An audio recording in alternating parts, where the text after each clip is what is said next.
Almost 3.5 million people suffer from epilepsy. It's a disorder of the brain that can cause seizures. Yeah, and for some, these seizures can be controlled with medication. Others will need brain surgery, which can be risky. But now, new technology is helping doctors pinpoint what is causing the seizures better than ever before. Wink News Health and Medical reporter Amy Osher has those details.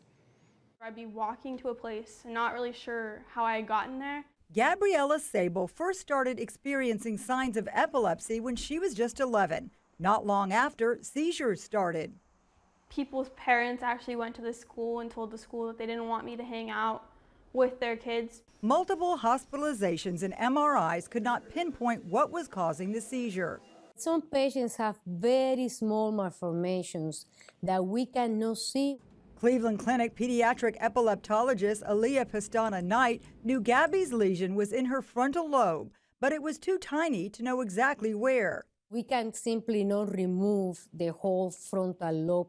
Those are her dominant lobes for her language and for her ability to write and comprehend the spoken language.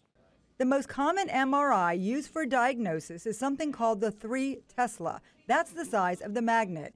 But now there's a more powerful 7 Tesla MRI, which was able to determine exactly where Gabby's lesion was. That lesion was far away from the areas of her speech. Her doctor was able to perform a robotic laser ablation therapy to remove the lesion. And now Gabby is seizure-free and doing all the things she was never able to do before, including hiking Peru's Machu Picchu. Amy Osher, Wink News. Now, Gabby was part of a clinical trial on the 7 Tesla MRI. It has now been approved by the FDA, and it is expected to help hundreds of thousands of people suffering with hard-to-detect lesions that cause epilepsy.